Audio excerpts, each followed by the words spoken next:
नमस्कार, मैं हूं संजय शर्मा। आप देख रहे हैं 4PM न्यूज नेटवर्क।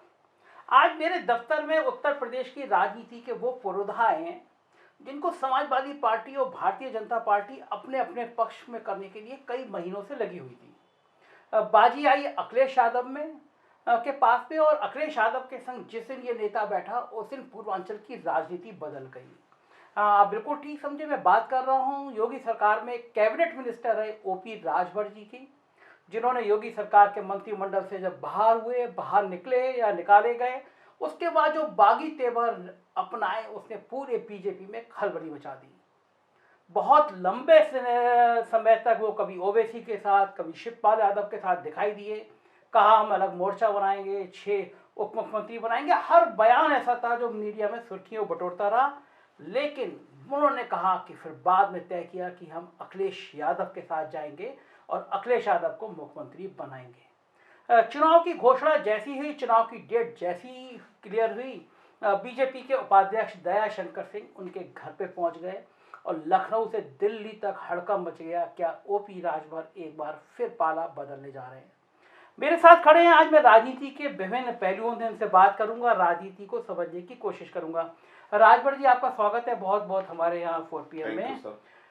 क्या मामला है, बिल्कुल ईमानदारी से बताइएगा। कल दयाशंकर सिंह आपके घर पे गए, बंद कमरे में गुफ्तगू हुई, बीजेपी से सुना है बहुत बड़ा ऑफर आ गया है। कल वो आए थे, ये सच है, सही बात है। सरोजनी नगर में 2 होर्डिंगें लगी, कल तो सबकी उतर गई। हाँ। एक पत्नी की अलग, एक पति की अलग, ठीक है। सरोजनी नगर से उनको टिकट बीजेपी से वो मांग रहे हैं, उनकी पत्नी भी वहीं से मांग रही है। उनको ऐसा महसूस हुआ कि हमको बीजेपी से टिकट नहीं मिलेगा, तो हमारे यहाँ आए और उन्होंने कहा कि हमको चुनाव लड़वा दीजिए। तो हमने कहा कहाँ से लड़ेंगे? उन्होंने कहा सरोजनी नगर। हमके बलिया क्यों नहीं लड़ते? आप बलिया का रहने वाले हो तो बलिया में आप लड़ो, वहाँ ज़्यादा लोग जानते हैं, ज़्यादा पहचान है।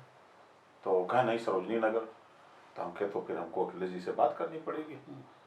तो कहा बात कर लीजिए और बात तय हो जाए तो फिर प्रेस वार्ता हो जाए हमारी आपकी। तो हम कहे तो आपकी अकेली नहीं होगी, 1.5 दर्जन मंत्री भी आपके 12 बजे 1 बजे रात को आ रहे हैं, तो उन लोगों को सबको साथ करा दे तो क्या बुरा होगा। दो खुराफात बातें आपने फिर आपकी हर बात में करते हैं। पहली बात तो ये आपने खुराफात ये कर दी कि पत्नी वहां से विधायक है और ये टिकट मांग रहे हैं। तो आप ये कहना चाह रहे हैं कि पति से मनभेद है क्या, जो दोनों एक जगह नहीं चुनाव लड़ रहे हैं? भाई दोनों लोग एक जगह होर्डिंग लगा रहे हैं तो क्या दिख रहा है? तो ये भी सहमति से पति पत्नी लड़ा रहे हैं, आप तो आग लगा रहे हैं उनके घर में। आग थोड़ा लगा रहे हैं, जो वो भी टिकट मांग रहे हैं वहीं उनको सोचना चाहिए कि जब पत्नी मंत्री है, योगी जी की सरकार में कैबिनेट वो मंत्री है, तो फिर वहां उनको टिकट मांगने की क्या जरूरत है? तो इसका मतलब वो साफ दिखता है कि दोनों लोगों में नहीं पड़ती है। कभी कभी ये भी तो होता है कि या तो मुझे दे दो या मेरी पत्नी को दे दो। आप ये क्यों कह रहे हैं कि दोनों? नहीं, ऐसा नहीं होता है। तो फिर वो जब वो वहां से उनको ऐसा लगा कि मंत्री भारी है तो मेरे पास जब आए, तो फिर उन्होंने अपनी बात सरोजनी नगर से शुरू क्यों किया कि हमको समाजवादी पार्टी और आपके अलायंस से सरोजनी नगर से टिकट दिला दीजिए। और तो हमने जब कहा कि बलिया से लड़िए, और बलिया के आप रहने वाले हैं, बलिया में हमारा प्रभाव भी है बहुत ज़्यादा, तो कहा नहीं, समाजवादी पार्टी की इस समय सरकार की लहर चल रही है और इस सरकार में जो टिकट पा जाएगा वो चुनाव जीत जाएगा। ये कितने गड़बड़ आदमी है आप, उनको बीजेपी से बाहर निकलवाएंगे। आपका उन्होंने साथ दिया जिस दिन आप स्वतंत्र देव के चाय पीने गए थे, सुना है दयाशंकर जी आपको लेके गए थे। तो जो आदमी बीजेपी का नेता आपके संग इतनी पैरोकारी कर रहा है और आप सार्वजनिक रूप से बेचारे की धुलाई कर रहे हैं। हम धुलाई नहीं कर रहे हैं। स्वतंत्र देव पटेल के यहाँ मैं उनकी पैरवी करने गया था, मैं पहले उनको समझाया। वो एमएलसी का चुनाव था, तो उन्होंने हमसे पहले कहा कि आप टेलीफोन कर दीजिए, आपका संबंध है स्वतंत्र देव पटेल से, प्रदेश अध्यक्ष हैं, वो पैरवी कर देंगे तो हम एमएलसी बन जाएंगे। तो हमने उनको समझाया कि देखो आप मिनिस्टर हो, आपकी पत्नी मिनिस्टर हैं, आपको एमएलसी नहीं बनाया जा सकता। तो कहा फोन तो कर दो, तो हमने फ़ोन कर दिया। फिर उन्होंने कहा कि मिल लिया जाए, मिल के कह दीजिए। तो हमने कहा कि ठीक है। तो हमने फ़ोन किया उनको, तो कहा अभी हम बाहर हैं और 11-12 बजे के बीच में पहुँचेंगे। तो उनके ठीक है, अच्छा टाइम रहेगा तो हम लोग मिलेंगे। तो फिर वो स्वतंत्र देव जी पहुँचे तो उस समय 11:30 बज गया था। तो हमारे यहाँ फ़ोन किए तो हमने कहा भैया ऐसा है कि हमारा ड्राइवर सब चले गए हैं, अब हम इस टाइम नहीं आएंगे, सुबह एकदम मॉर्निंग में आ जाएंगे। तो कहें कि दयाशंकर तो सोया रहता है 10 बजे तक, तो हमके अब ये जगह आपने एक और उनकी नेगेटिव बात कह दी। प्लीज। आज आप मन बना के आए हैं दयाशंकर जी धज्जे उड़ाने। नहीं, हम धज्जे आपके नहीं योगी जी जो मुख्यमंत्री है सुबह सो के उठने को लेकर बहुत कर रहे हैं, आपने कह दिया 10 बजे सो के उठाया। नहीं, स्वतंत्र देव पटेल ने कहा कि वो 10 बजे सो के उठते हैं तो कैसे आप आ जाएंगे, हम क्यों नहीं आएंगे तो हम आ जाएंगे। तो संजोग से मैं फोन करता रहा, वो साइलेंट करके, उनका मोबाइल साइलेंट रहता है, अक्सर देखते हैं दयाशंकर जी का, तो मैं फोन करता रहा, वो अपना नींद लेते रहे, फिर उनको झटका लगा तो उठे, तो मैं तब तक स्वतंत्र देव पटेल के यहाँ पहुँच गया। तो बातचीत हुई, तो तब तक वो जो है 20 मिनट बाद फिर वो आए, तो आए तो कहा कि मैं तो सो गया था। हम कहे तो यही बता रहे थे कि 10 बजे सो के उठते हैं। तो खैर कोई बात नहीं, तो बैठे, बातचीत होने लगी, फिर चाय पानी हुआ बातचीत के बाद। तो उन्होंने कहा तो हमने कहा कि भैया देखो, हम आए हैं पैरवी में, आप साफ साफ बात सुन लो, इनको एमएलसी की सूची जो जा रही है आपने सब नाम लिख के भेज दो। तो उन्होंने भी यही बात कहा कि इनकी पत्नी मंत्री हैं, तो इनको एमएलसी नहीं बनाया जा सकता। देखिए मुझे बताइए कि दयाशंकर जी अपनी पार्टी के नेता से पैरवी कराएंगे, आपसे क्यों कराएंगे? ये तो कोई भी नहीं मानेगा कि आपसे पैरवी कराएंगे वो। देखिए, कभी कभी जहाँ तलवार की जरूरत पड़ती है तो वहाँ सुई भी काम कर जाती है, ऐसा भी होता है। तो कैबिनेट में हम भी मिनिस्टर थे, वो भी मिनिस्टर थे, स्वतंत्र देव जी, तो हम दोनों का संबंध था। जिस तरह पिछड़े समाज का होने के नाते स्वतंत्र देव पटेल की वहाँ उपेक्षा हो रही है, मैं तो पहले कहता था उनसे कि भाई देखो ये हो रहा है पिछड़ों के साथ, दलितों के साथ, तो कहें भाई क्या किया जाए, क्योंकि भाई हम तो बर्दाश्त नहीं कर सकते। तो कहें भाई हम तो यहीं हैं, अब क्या करें।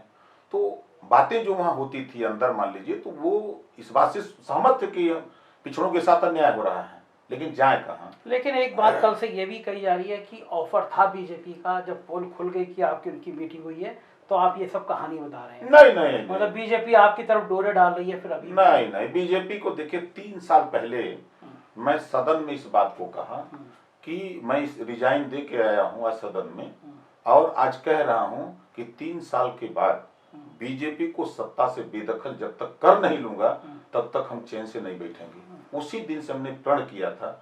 ये तो वैसे बोलते रहते हैं, इधर का उधर, उधर का उधर होता रहता था। उसी दिन मैंने मन बना चुका था कि जो पार्टी ताकत में दिखेगी, चाहे वो बसपा दिखे चाहे सपा दिखे, जो ताकत में दिखेगी हम उसके साथ खड़े हो जाएंगे।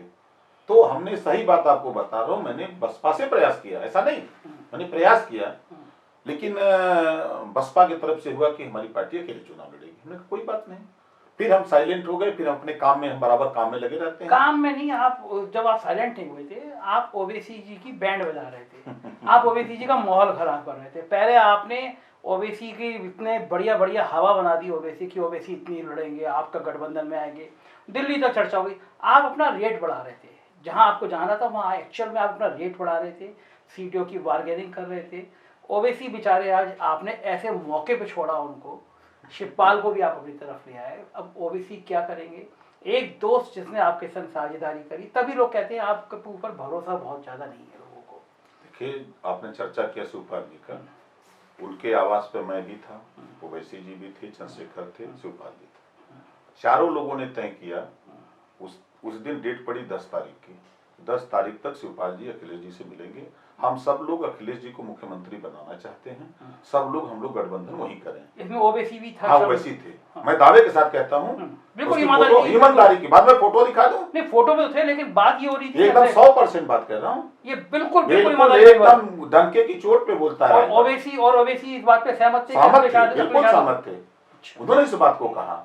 फिर उसके बाद 10 तारीख तक बात नहीं बनी, तो फिर मैंने शिवपाल जी से अकेले मिला। हमने कहा अब क्या होगा, आप तो नहीं मिल पाए, तो उन्होंने कहा कि आप पहल करो। तो हमने कहा ठीक है, तो हम तो जाएंगे तो हम ऑन स्पॉट फैसला लेते हैं। तो कहा पहले तो जाओ, तो हमने कहा अभी समय है, तो हम थोड़ा अपना समय देख रहे थे, काट रहे थे।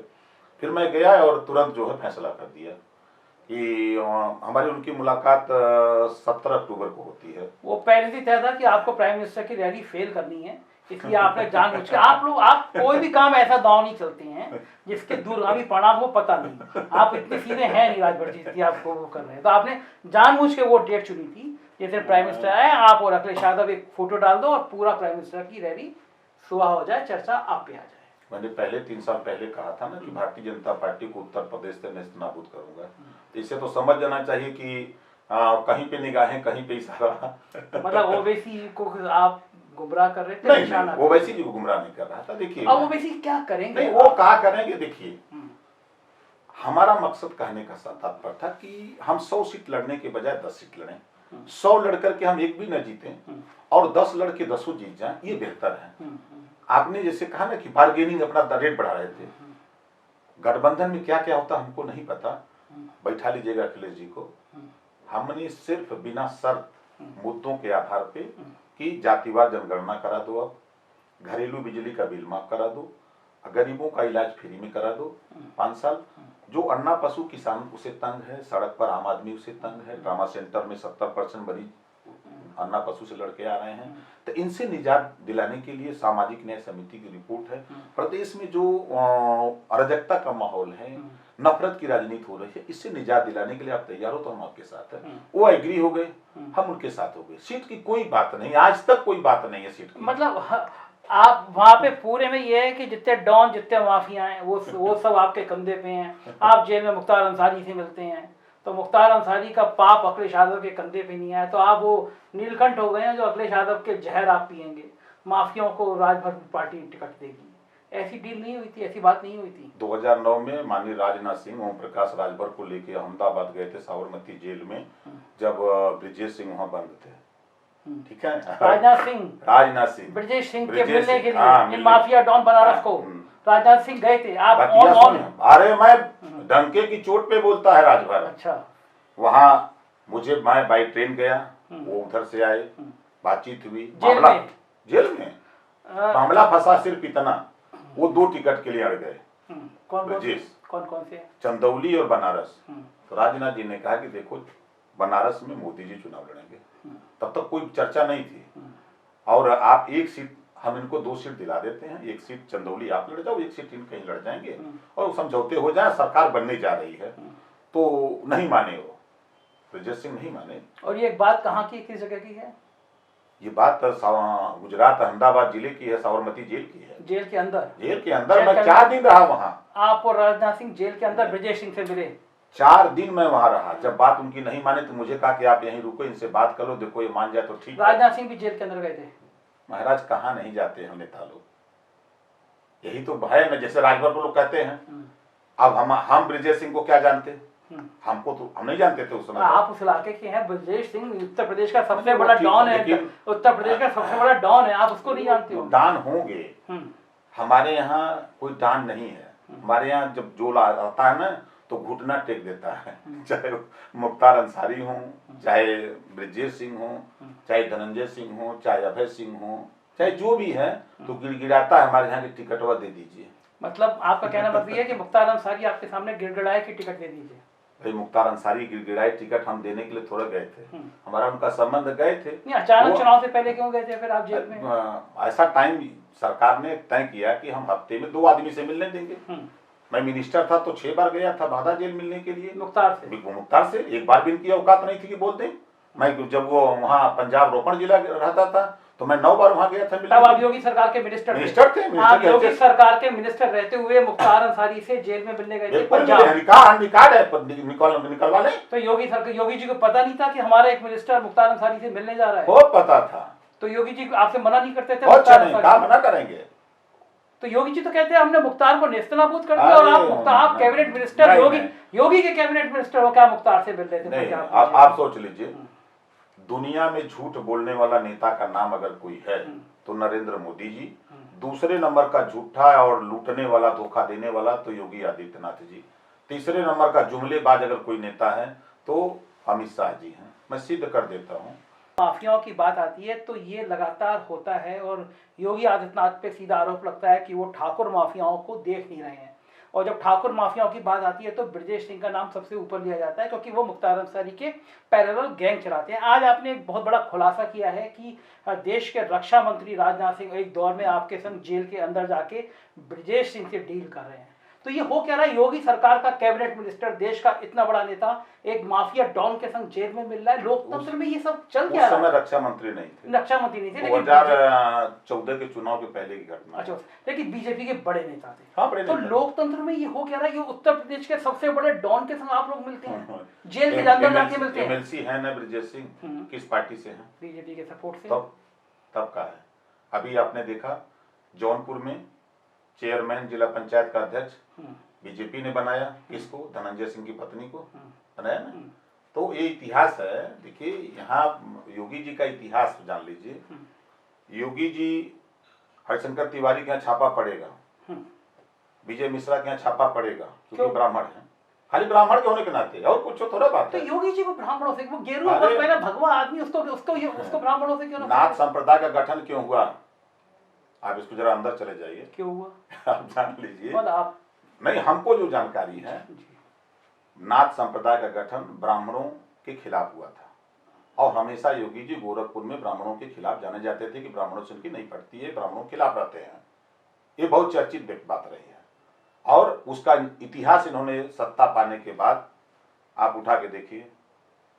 और 21 साल की बेटी जिसके पास एक एनसीआर भी ना हो, वो जेल में है। एक भी एनसीआर नहीं हो, खुशी दुबे जेल में है, और 25,000 का इनामी योगी जी का बिरादर क्रिकेट के खेल में है। क्या तमाशा है। लेकिन मुझे बताइए, आप अगर ब्राह्मणों से योगी जी को इतनी चिढ़ है, आप वकौल आपके, तो गोरखपुर के शिव प्रताप शुक्ला को मोदी जी लगातार बढ़ावा दे रहे हैं। अभी देखिए कितनी जो कमेटी बनी है उसके भी चेयरमैन शिव प्रताप शुक्ला। सही कह रहे हैं। देखिए उत्तर प्रदेश में भारतीय जनता पार्टी माननीय योगी जी को मोदी जी नेस्तनाबूद करना चाहते हैं। उदाहरण आप देख लीजिए, पूर्वांचल एक्सप्रेस के उद्घाटन में योगी जी को मोदी जी ने पैदल कर दिया। पूरे देश में किरकिरी हुई, तो 5 दिन के बाद कंधे पर फोटो रख के खिंचवा के दिखाया गया। ये प्रमाणित हुआ कि हमने उसको पैदल किया था। ये प्रमाण दे दिया। ये कहाँ प्रमाण हो गए? वो तो अच्छे खासे, मतलब आप लोगों ने एसपी जी जा रही थी, आप लोगों ने तूल दे दिया। अरे हम तूल जो सच आप ही लोग दिखाए हम लोगों को, हम थोड़ा वहां थे। लेकिन वो इतने अच्छे प्यार से देखिए, अरे जैसे लग रहा था कि इनके साथ कोई है या नहीं है। आज के तारीख में एक सीएम पर विश्वास ना हो, पीएम का, ये बड़ी अतिशोक्ति। और मजे की बात देखिए, उसका कितने अच्छे फोटो थे, हाथ रखे हुए, देखिए प्रमाण दे रहे थे कि हमने इसको पैदल किया है। ये प्रमाण दिया। और देखिए आगे खेल, केशव मौर्य को बुलाते हैं दिल्ली, हमारे प्रधानमंत्री जी मोदी जी, कमरे में अकेले सोफा पर बैठाते हैं, योगी जी को पैदल करते हैं, उनको सोफा पर बैठा कहते हैं कि देखो तुमको स्टूल पर बैठाया है योगी, तुम्हारी बेइज्जती किया है, तुम पिछड़े जाति के हो। स्वतंत्र देव पटेल को वो फाइबर की कुर्सी पर बैठाया, उसकी भी बेइज्जती किया है, तुम वो भी पिछड़े जाति का, हम भी पिछड़ी जाति का हैं, योगी मुख्यमंत्री नहीं बनना चाहिए, ये समझा के भेजा गया। ये तो आप उनके घर में आग लगाने हम आग नहीं लगा रहे हैं। अच्छा, मोदी जी ने कहते हैं पिछड़ी जाति के, कि हम कह रहे हैं? तो मोदी जी तो खुद पिछड़ी जाति के, तो वही तो वो पिछड़ों को समझा रहे हैं। वहां क्यों नहीं योगी को बुला लिए? अकेले क्यों केशव मौर्य को अकेले क्यों बुलाए? इनको बुला लेते तब तो मैं मानता कि नहीं भाई वहां ये बात नहीं। अच्छा, क्यों बुलाया होगा आपके हिसाब से केशव मौर्य को? योगी जी को मोदी जी और अमित शाह जी विदाई करना चाहते हैं। क्यों, जल्दी क्यों करेंगे वो? ये इस नाते कि ये हिंदू का चेहरा बन रहे थे ना, तो वो ये प्रधानमंत्री की कुर्सी पे जाना चाहते थे। और राजनीति की कुर्सी की इतनी बड़ी लड़ाई है कि आपने देखा ना, योगी जी के चक्कर में कृष्ण गोपाल भी विदा हो गए। कृष्ण गोपाल उनसे मतलब संघ के उनसे योगी जी का क्या मतलब? अरे भाई योगी जी उन्हीं के बूते न उछड़ रहे थे। कृष्ण गोपाल के? और किसके बूते उछड़ रहे थे? कृष्ण गोपाल तो संघ का बहुत बड़ा नाम है। अरे बहुत बड़ा नाम था, लेकिन आज हटा दिए गए। ये नहीं जानते गुजराती सब हैं। नहीं तो कृष्ण गोपाल का और योगी जी का रिश्ता क्या है जरा? वो संघ के हैं, वो संघ के हैं। ये बराबर संघ में माथा टेकते थे योगी जी कि हम हिंदुत्व के सबसे बड़े चेहरे हैं देश में। इंडिया टुडे में खबर छपवाई, और टाइम्स, एक अमेरिका की पत्रिका है टाइम्स, उसमें इन्होंने छपवाई। तो फिर दिल्ली तलब हुए, एक ऐसे खबर छप गई। तो ये अंदर बड़ी खबर है कि ये अपने को सुपरहिट बनने में, और वो दोनों जो हीरो हैं गुजराती, इनको जीरो बना दिए है। वाकई में ये है? 100% है। तो आप अच्छा बताइए, अभी 3 दिन पहले गोरखपुर से बयान आया कि अब अगला मुख्यमंत्री अजय शर्मा होंगे, अरविंद शर्मा। ये कैसा बयान हो गया? ये वहीं से नपा नपाया न हो रहा है। अब पूर्व सांसद ऐसे मजाक में, अरे मजाक कैसे? मजाक मैं राजनीतिक मंच हो, और मंच पे ऐसे मजाक में कोई बोल देगा? वही मजाक में हमको कहने बोल देते कि प्रकाश राजभर को मुख्यमंत्री बनाएंगे, कोई बोल दे? तो आपको कहना है कि अरविंद शर्मा वाली बात में भी कुछ सच्चाई है? सही है। देखिए झगड़ा जो चल रहा है अंदर, मोदी जी ने अरविंद शर्मा को यहाँ भेजा डिप्टी सीएम बनाने के लिए, उस समय कृष्ण गोपाल जी थे योगी जी के साथ, तो इनको था कि हम एकदम सर्वे सर्वा हैं। ये नहीं जानते थे कि वो सब गुजराती हैं। अरे आप तो उत्तराखंडी हो, उत्तर प्रदेश से अलग होकर के अलग स्टेट बन गया है, आप उत्तराखंडी हो गए हो। तो उत्तराखंड के आप वो गुजराती हैं, वो सब बड़े बढ़िया टाइप के हैं, व्यवसायिक प्रवृत्ति के लोग हैं, वो कैसे करते हैं वही जानते हैं। तो उनके चक्कर में ये पड़ गए, उनके आगे निकलने की कोशिश में। जब आगे निकलने के चक्कर में तो वो लोग ऐसा स्वीट पॉइजन देते हैं, पता नहीं लगता है। कृष्ण गोपाल भी बेचारे नब गए। आप उनके घर में लड़ाई लड़ाने के लिए लड़ाई लड़ा रहे हैं। आज वो मोदी जी आगे की तारीफ करते हैं, वो कहते हैं, अमित शाह कहते हैं अगर 24 में मोदी को पीएम बनाना तो 22 में योगी को सीएम बनाना है। वो तो खुलेआम कह रहे हैं, आप कह रहे हैं। बनारस में भाषण सुना, हमारे अमित शाह जी ने भाषण दिया कि जब रावण मृतशैया पे पड़ा था तो भगवान राम ने भरत को भेजा, पूरा रामायण उलट दिए। देखा आपने ना? हाँ, देखा। तो ये सरकार बदलने के लिए बोल रहे हैं, उल्टा करो सब लोग। अमित शाह जी ने भाषण दिया कि हमारे देश के यशस्वी प्रधानमंत्री 24 घंटा सोते हैं ताकि गरीबों का कल्याण हो। आप उनकी जो जवान से फिसल जाता है उनको आप मुद्दा बना रहे हैं। हम मुद्दा थोड़ा बना। बीजेपी ने संगठन में पन्ना प्रमुख बूथ स्तर तक तैयारी की है योगी जी को दोबारा मुख्यमंत्री बनाने की। अच्छा, ठीक है। और आपके गठबंधन जिनके संग है उन लोग कहते हैं वो तो बिल्कुल कोई तैयारी नहीं है। वो कहते हैं ना, ये बताइए कि अन्ना पशु से किसान एकदम त्राहिमाम कर रहा है। वो पन्ना प्रमुख के उलाट दी हैं, सांसद का कुर्ता फाड़ दिया ना प्रतापगढ़ में। अभी परसों मैंने एक वीडियो देखा, एक विधायक जी को जाके नेता झापड़ मार दिया। आपने यहाँ अयोध्या में देखा, विधायक को पूरे गांव वाले दौड़ा लिए। आपके नोएडा की घटना, मतलब पूरे प्रदेश में भारतीय जनता पार्टी गांव में जाने लायक नहीं है। क्योंकि एक अन्ना पशु जो है एक बड़ी समस्या है। दूसरा बड़ी समस्या महंगाई है। तीसरा बड़ी समस्या बेरोजगारी है। ये बेरोजगारी पैदा कर रही है भारतीय जनता पार्टी। तो इस बेरोजगारी से नौजवान यहाँ आ रहा है। जिस तरह योगी जी ने किया है, 69,000 शिक्षक भर्ती को आप ले लीजिए, 68,500 की ले लीजिए। इन्होंने हिस्सा लूटा, प्रमाण भी दे दिया कि जब इन्होंने अपने आईडी से ट्वीट किया, पहले तो भाषण देते थे योगी जी कि मैंने बड़ी पारदर्शिता से हमने भर्ती की है। फिर अपनी आईडी से ट्वीट करते हैं कि आरक्षित वर्ग के साथ जो गड़बड़ी हुई है उसको ठीक करेंगे, और 6,000 वैकेंसी निकाल देते हैं, और 23,000 लूटते हैं और 6,000 आप देते हो। क्या दिखा रहे हो? तो आपने प्रमाण कर दिया ना कि हम हिस्सा लूटे हैं, ये तो प्रमाण हो गया। अब जिनका लूटे हो तो वो भी यहाँ आते हैं, तो पुलिस, योगी जी अपने पुलिस से उनको पिटवाते हैं। तो वो घर में बैठे हैं अपने गांव में, जब जा रहे हैं तो कह रहे ठीक है आओ हम चक्रवृद्धि ब्याज के साथ देंगे। उनका ये हाल है। मैं मिनिस्टर था पिछड़ा वर्ग का, सामान्य वर्ग को छात्रवृत्ति सबको मिलेगी, दलित को सबको मिलेगी। जब पिछड़े की बात आई तो योगी जी कहते थे बजट नहीं है। शुल्क प्रतिपूर्ति के लिए सामान्य वर्ग को सभी बच्चों को मिलेगा पैसा, लेकिन पिछड़ों को नहीं मिलेगा। तो पिछड़े वोट देने के लिए खाली बैठे हैं। वहां पर समझा देंगे, जाए गंगुआ में लोग मन बना के बैठे हैं। इस बार जनता अखिलेश यादव जी को मुख्यमंत्री बनाने के लिए मन बना चुकी है। वो तो ये जो कह रहे हैं पन्ना प्रमुख है, के है पन्ना प्रमुख इनका? गांव में इन लोगों को बड़ा भरोसा है कि हिंदुत्व का बड़ा चेहरा बन गए हैं। आप लोग केवल मुसलमानों की पैरवी करते हैं और वो हिंदुत्व का चेहरा बन गए हैं। इनको भरोसा है काशी, मथुरा, गाय, गंगा, पीपल, भारत, पाकिस्तान, तालिबान, हर हालत में ये चुनाव में दिला देगा। आप लोग कहीं रुकेंगे नहीं। देखिए एक बात आपको बता दें, माता सीता जी रो रही हैं कि उनके पति को बदनाम किया भाजपा ने, उनकी जमीन ये सब बेच के जो है पैसा वसूल रहे हैं। तो माता सीता रो रही हैं कि ऐसा ये भाजपा वाले कर रहे हैं। वो बहुत परेशान है। आपसे बताया उन्होंने? हमसे नहीं बताया। फिर आपको कैसे लगा परेशान? अरे भाई जो खबरें आ रही हैं, इसे नहीं आप बोलते हैं कि सूत्रों से खबरें आई हैं। तो हमारे पास भी आपके नेताओं को भी भगवान सपने में आ रहे हैं। नहीं, भगवान की राजनीति क्यों कर रही है? भगवान देखिए, भगवान अखिलेश जी कह रहे हैं हम नहीं कर रहे हैं, अखिलेश जी नहीं कर रहे हैं, योगी जी करवा रहे हैं। योगी जी मध्य प्रदेश में गए भाषण देने चुनाव प्रचार में, उन्होंने हनुमान जी को दलित बता दिया ना। तो जब हनुमान जी को आपने दलित बता दिया, तो हम लोग भी प्राइमरी में पढ़े हैं कि भगवान राम क्षत्रिय थे। हम लोगों ने भी पढ़ा है कि कृष्ण भगवान यादव यदुवंशी थे।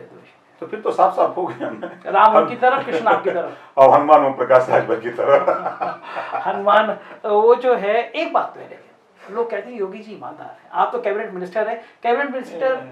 देखिए ईमानदारी में, बात में तो दम है, ईमानदारी में, काम में दम नहीं है। जिस मुख्यमंत्री के कमरे में जिले बिक रहे हों और अधिकारी कह दे उसको सस्पेंड कर दें। जिस पत्रकार ने चौथा स्तंभ होता है देश का, पत्रकार, वो कहा कि मिड डे मील योजना में नमक रोटी खिलाई जा रही है, आपको उसको सुधारने के बजाय पत्रकार को ही सुधार दिया, जेल भेज दिया, सैकड़ों पत्रकारों को जेल भेज दिया। यही आपका है ईमानदारी? यही ईमानदारी है कि 12 बजे रात दलित की बेटी का लाश जलवा देते हैं पेट्रोल डाल करके?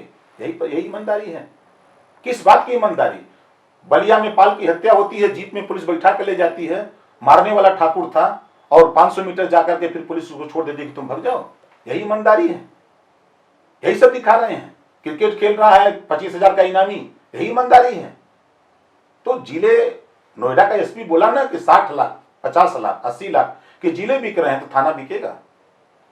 कोई नहीं रोक सकता। अच्छा ये बताइए, इस बात में दम था क्या? बाकी आप मंत्री रहे तो आपको तो आइडिया होगा, बाकी जिले बिक रहे थे? 100% बिक रहे थे। तो पैसा कौन ले रहा था?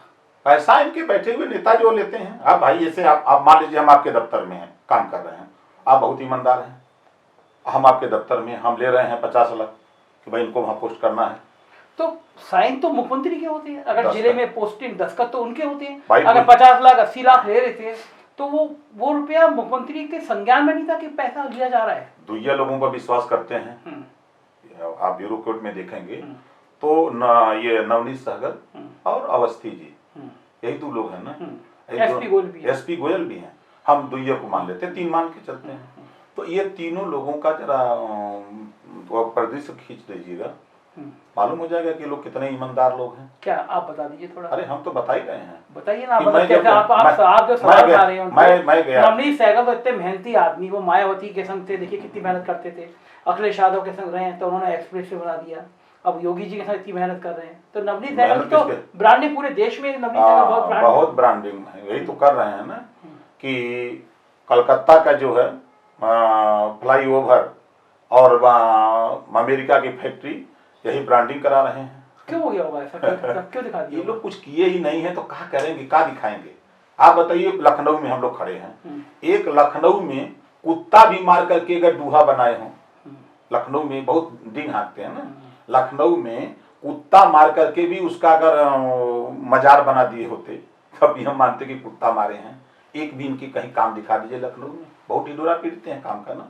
ये जो अभी एयरपोर्ट का डिडोरा पीटे, आपने देखा ना कि एक तरफ आप एयरपोर्ट बेच रहे हो, जहाज बेच रहे हो, दूसरी तरफ आप एयरपोर्ट बना रहे हो, देश का पैसा लगा करके फिर अडानी को बेचने की तैयारी हो रही है। ये क्यों नहीं बोलते हो तुम लोग कि हम बना रहे हैं?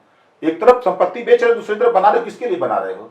और ये कह रहे हैं, हमारे योगी जी कह रहे हैं कि मैंने बहुत काम किया है।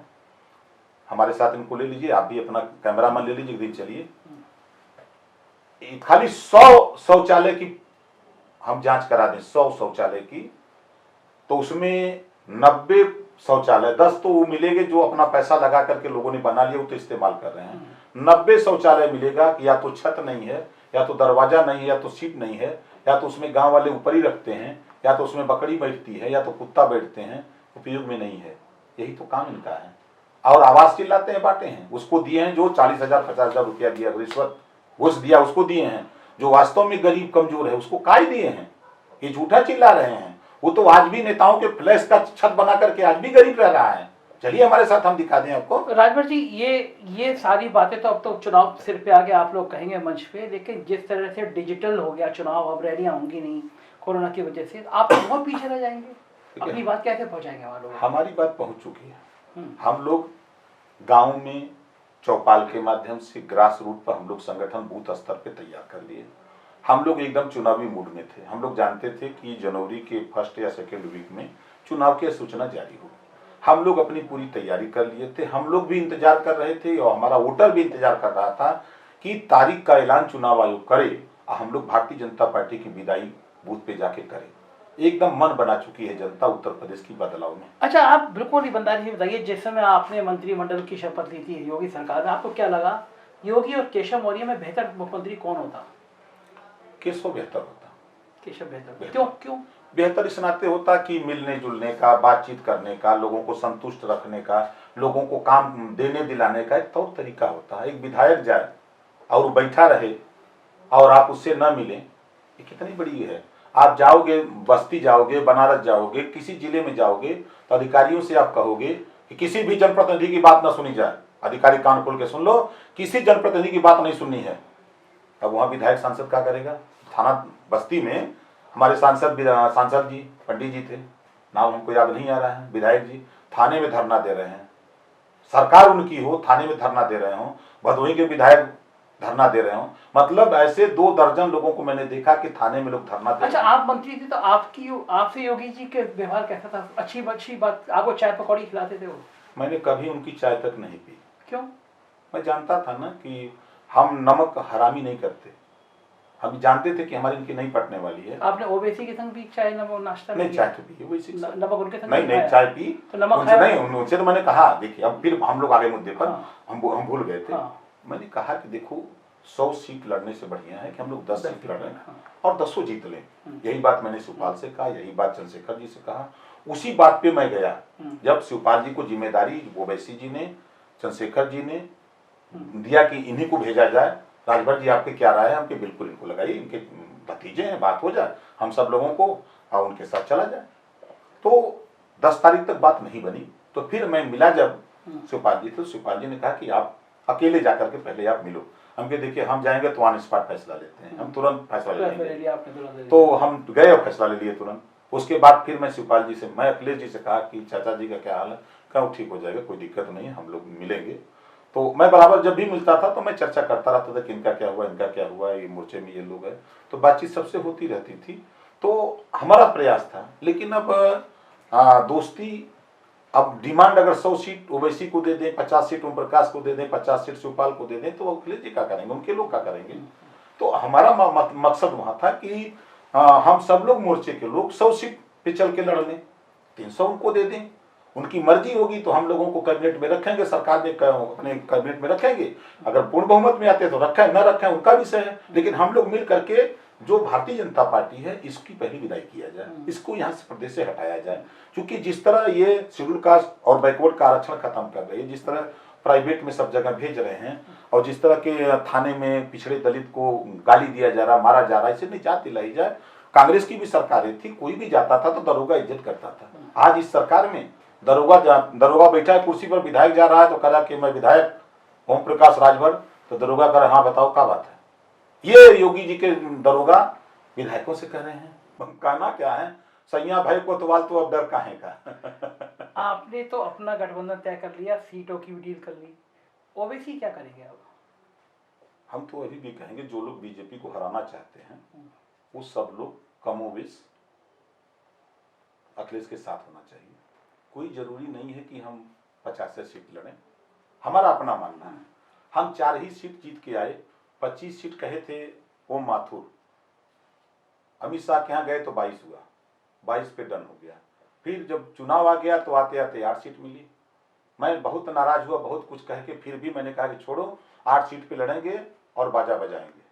4 जीते, 8 हराने के लिए लोग लगे, लेकिन खैर हम अपनी मेहनत से 4 जीत के आए। जीतने के बाद आपके सामने रिजल्ट रहा। अच्छा, अखिलेश यादव से आपकी मुलाकात के बाद ओवैसी ने आपसे बात की या नहीं? हमने खुद बात किया था ओवैसी जी से। मैंने जब पहले दिन मैंने मिला तो हमने कहा कि हम तो गए, सुपाल जी बताए, मैं वहाँ गया और उन्होंने कहा कि ठीक है, हम तो अपना बात, हम लोग 6 लोग गए थे, तो प्रेमचंद प्रजापति, बाबू रामपाल, राम सागर बिन, अनिल चौहान की बात हमने वहाँ किया, तो उन्होंने कहा ठीक है कोई बात नहीं है, तो और लोगों का क्या होगा, तो सुपाल जी हैं, चंद्रशेखर जी हैं, तो उन्होंने कहा कि हम बात करेंगे। ओवैसी का नाम नहीं लिया आपने वहाँ? ओवैसी का भाई मोर्चे में तो सभी लोग थे ना। तो अखिलेश जी से आपने ओवैसी का नाम लिया, हाँ। तो अखिलेश जी का चेहरा कैसे हो गया फिर? एक बहुत बढ़िया था चेहरा, खुश थे ओवैसी के नाम एकदम से? खुश थे। अच्छा, आप तो ओवैसी जी के बहुत करीब रहे हैं, लोग ओवैसी के लिए क्यों कहते हैं कि ये बीजेपी की बी टीम है? बिल्कुल ईमानदारी से बताइएगा, क्योंकि आप इस बात के लिए बिल्कुल माहिर हैं कि आप सच नहीं है, वो बी टीम नहीं है, ये भारतीय जनता पार्टी के लोग उनको बी टीम बनाते हैं। अच्छा, ठीक है, अपने स्वार्थ के लिए हर नेता उनको बी टीम कहता है कि हम कह देंगे तो यहाँ मुसलमान का वोट हमको मिल जाएगा या भी हो जाएगा, इस तरह की बात, वो बी टीम नहीं है। सच्चाई तो ये है कि वो अपना प्रभुत्व उत्तर प्रदेश में जमाना चाहते हैं, लेकिन जम नहीं पा रहा है, और न जमने का कारण कि 2 भाई हैं और कभी कभी ऐसा बोल देते हैं कि आपस में मतदाताओं में भी कटुता पैदा हो जाती है, जिसकी वजह से पैर नहीं जम पा रहा है। अच्छा, ओवैसी ने आपसे ये नहीं कहा कि अखिलेश से हमारी इतनी सीटों की बात कर लो, इतनी सीट हमें दिला दो, हम भी लड़ेंगे? अभी हम मोबाइल खोल के दिखा दें आपको, हमको सूची उन्होंने दी थी, ऐसा नहीं है। कितने लोगों की थी? उन्होंने हमको 20 की सूची दी थी। तो यानी अगर अखिलेश यादव 20 टिकट ओवैसी को दे दे तो ओवैसी मान जाएंगे? 20 देने को तैयार नहीं है। अगर मान लीजिए अखिलेश यादव 20 सीट दे दे तो 20 देने को तैयार नहीं है ना। अखिलेश यादव 20 आपने पूछा अखिलेश यादव से 20 सीट? हाँ, हमने उनको सूची दिखाया कि ये सूची उनका है, देख लीजिए। अभी हम बैठते हैं दिखा देंगे सूची। क्या बोले अखिलेश यादव? का इतनी सीट नहीं, कम सीट पे बात करो, इसे इतना सीटें सबको देने लगेंगे। 20-20 तो पता लगा 12 लोग हैं, तो 12 दूनी 24, 250 सीट तो लगभग यही हो जाएगी। अखिलेश यादव ओबीसी को कितनी सीटें देने के लिए राजी हो सकते हैं? अब देखिए बात बहुत दूर निकल गई। जब नहीं हो गया कि इतनी सीट हम नहीं देंगे, अब तो कमरा भर गया है, कोई सीट खाली नहीं है, एंट्री नहीं है। एंट्री नहीं। तो मतलब आपने उसका दामन पकड़ के ओबीसी का पूरे प्रदेश में माहौल बनाया और आपने कह दिया कमरा भर गया। हम नहीं, आप मजबूत सहयोगी दल है, आप अखिलेश जी पे दबाव बना सकते हैं। समय रहते मैं तो दबाव बनाया, अभी बैठता हूँ दिखा दूंगा सूची आपको। तो आपने अखिलेश जी कुछ कम सीटों पे 10, मैंने उनसे कहा कि वो सूची इनकी है और इसमें से कुछ कम कर लीजिए। तो उन्होंने कहा कि देखो अभी बहुत लोग आने वाले हैं। उन्होंने ये भी कहा कि सरकार के कई मिनिस्टर भी संपर्क में। ये फिर आप आग लगा रहे हैं, फिर आप आग लगा रहे हैं। सरकार का कौन मिनिस्टर चला जाएगा अखिलेश यादव के? परसों आपने सोशल मीडिया पर देखा होगा। ऐसे सोशल मीडिया पर चर्चा। अच्छा चलते हैं। किसकी? एक मंत्री से एक साथी ने पूछा कि ये बड़ी चर्चा है कि सपा में जाने की, क्या राय है आपकी, क्या आपका क्या कहना है? उन्होंने कहा अभी तो यही हूँ। कौन मंत्री थे? मैं नहीं देख पाया थे। कौन थे? स्वामी प्रसाद मौर्य जी। आप लोग ना स्वामी प्रसाद मौर्य का 1 महीने से चला रहे हैं। इतना बढ़िया बेटी एमपी है बीजेपी में, भाई कैबिनेट मिनिस्टर है, क्यों आपके आएंगे वो? ये बताइए कि बसपा में थे तो पूरे देश में लोग जानते थे कि स्वामी प्रसाद मौर्य जी एक नेता हैं, बड़े नेता हैं। आज स्वामी जी को ऐसा कर दिए कि वो जैसे मठ के पुजारी बन गए हैं।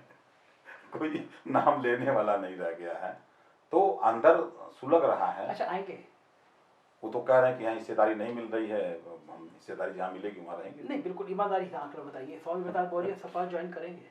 दारा चौहानो लाइन में है। दारा चौहान भी आ रहे हैं सब वहाँ बता तो 12 से 1 के बीच में सब आते हैं, हमसे मिलते हैं, अखिलेश जी का मिलते हैं। रात में मिलते हैं, कोई जाने नहीं। तो योगी जी की इंटेलिजेंस नहीं देखती है? क्या देखे, क्या करेगी?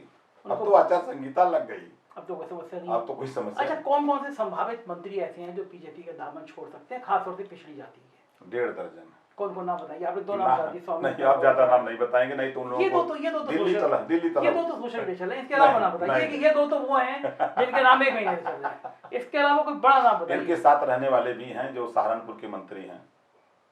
नाम बताइए। जान जाइए, सैनी जी हैं, धर्म सिंह सैनी। यानी आपका गोल जो है वो योगी आदित्यनाथ के करीबी, जो बीजेपी के करीबी पिछड़ी जाति के नेता हैं, उनको तोड़ने का मतलब आप और अखिलेश यादव मिलके आप लोग पिछड़ी जाति की राजनीति उत्तर प्रदेश में कर रहे हैं। मोटा नहीं, पिछड़ी जाति के नहीं, सरकारें पिछड़ी जाति के बल पे बनती हैं। जिसकी भी सरकार बनी हो, कांग्रेस की सरकार बनी तो पिछड़ों ने एक साथ एक मुश्त तोड़ दिया। बीजेपी भी आज जो सरकार बनाई है वो पिछड़ों के वोट पे बनाई है। बसपा सपा की भी सरकारें जब पूर्व में बनी थी तो पिछड़ों के इतनी आबादी है, इतना वोट है कि इन्हीं की वोट से बनती है। तो पिछड़ा नहीं होगा तो अगर जहां हम ब्राह्मण लड़ाएंगे तो ब्राह्मण के वोट से तो जीतेगा नहीं, उसको वोट चाहिए। तो वोट बचता कौन है? पिछड़ा वोट और दलित वोट बढ़ता है। तो ये वोट अगर हम अपने साथ नहीं जोड़ेंगे तो हम राजपूत को लड़ाएंगे तो उसको कैसे जिताएंगे, हम ब्राह्मण को लड़ाएंगे तो कैसे जिताएंगे। और फिर पिछड़ा में जो तमाम जातियां हैं उनको हम संगठित नहीं करेंगे तो हम जहाँ आई लड़ाएंगे वो कैसे? लेकिन 14 और 17 में तो अमित शाह ने अपनी जो रणनीति बनाई उसमें सब पिछड़ी जातियां, अति पिछड़ी जातियां बीजेपी के पक्ष से गोलबंद कर दी, सब साथ छोड़ दिया। आपके कहने से? सब नहीं, हमारे कहने से नहीं। वो ऐसा कमों किए हैं, सब छोड़ दिए, आज रो रहे हैं। अच्छा, बिल्कुल ईमानदारी बताइएगा राजभर जी, हमारी टीम को भी फीडबैक मिला, क्या गांव में ये है कि ये सरकार ठाकरों की है, ऐसा मैसेज? 100% है, 100%। थाने पर जाइए, गांव के लोग कहते हैं कि थाने पर जाइए तो बाबू साहब बैठल हुआ, बाप की सरकार बनाए हो। मतलब गाली वो देते हैं, दरोगा जैसे गांव में औरतें गाली देती हैं, वो गाली दे करके भगाया जा रहा है। जाओ जो करना है कह दो, जाओ योगी से कह दो करना है तो सीधे वहां भेजते हैं योगी के यहाँ। और किसकी औकात है गांव के व्यक्ति की योगी के यहाँ जाने की? ये हाल है। आखिरी सवाल, राजभर जी से कितनी सीटों की डील हुई अखिलेश यादव की? अभी कोई डील नहीं है, 1 हफ्ते के अंदर हम आपको बता देंगे। हम सीट के संबंध में कोई बातचीत नहीं किए थे। हम मुद्दों पर उनसे कहे कि देखो यहाँ से हम जो धोखा खाए हैं, जातिवार जनगणना को लेकर के वो भाग गए, सामाजिक न्याय समिति की रिपोर्ट लागू करने से भाग गए, घरेलू बिजली का बिल माफ करने से भाग गए, गरीबों का इलाज फ्री करने से भाग गए। प्रदेश में जब मैंने उनसे कहा कि अब अन्ना पशु बढ़ रहे हैं, इनको रोकने की व्यवस्था की जाए, तो उन्होंने व्यवस्था नहीं दे पाई। इससे निजात कैसे मिले, इस पे तैयार, तो अखिलेश जी इन सब मुद्दों पर तैयार हुए। अच्छा, एक इंपॉर्टेंट बात और रह गई, पिछड़ों की बात संजय निषाद भी बहुत करते हैं, आपके दोस्त हैं वो संजय निषाद, उनका क्या भविष्य रहने वाला है? संगत से गुण होत है, संगत से गुण जात। झूठों की गोल में, झूठों की गोल में कितना ही ईमानदार जाए तो वो भी झूठ सीख लेता है बोलना। अब आप बताइए, हम तमाम चैनलों पर देखे, कभी डिप्टी सीएम की बात करते हैं, तो कभी मंत्री की बात करते हैं, तो कभी 24 सीट की बात करते हैं। जब योगी जी खोखते हैं, कहना नहीं हमने बोला ही नहीं है। जब दिल्ली दरबार बुला करके डांटता, नहीं नहीं साहब हमने कुछ नहीं बोला है। अभी आप बताइए कि जुमलेबाज गृह मंत्री अमित शाह जी को 17 दिसंबर को बुलाया गया रमाबाई मैदान में, पूरे प्रदेश में बाजा बजाया संजय निषाद जी ने कि अमित शाह जी आ रहे हैं और आरक्षण की घोषणा होगी। अब केवट, बिंद, कश्यप, मल्लाह, माझी, मझवार, इनको अनुसूचित जाति का सर्टिफिकेट मिलना शुरू हो जाएगा। लाखों लोग आए, बेशक आए, भीड़ आई, कोई दिक्कत नहीं, लेकिन अमित शाह जी लोरी सुना के चले गए, आरक्षण पे कोई चर्चा नहीं। उनके सामने ही लोगों ने नारा लगा दिया कि आरक्षण नहीं तो वोट नहीं, और हजारों कुर्सियां तोड़ दी उन्हीं के कार्यक्रम में। और आज गांव का आलम यह है कि गांव में एकदम नारा लग रहा है कि आरक्षण नहीं तो वोट नहीं, आरक्षण नहीं तो वोट नहीं। पूरब से लेकर पश्चिम तक, दक्षिण से लेकर उत्तर तक, चारों तरफ उत्तर प्रदेश में हाहाकार मचा हुआ है। बीजेपी गलत फहमी में है कि हमको लोग वोट दे रहे हैं। आपने सबको किनारे कर दिया।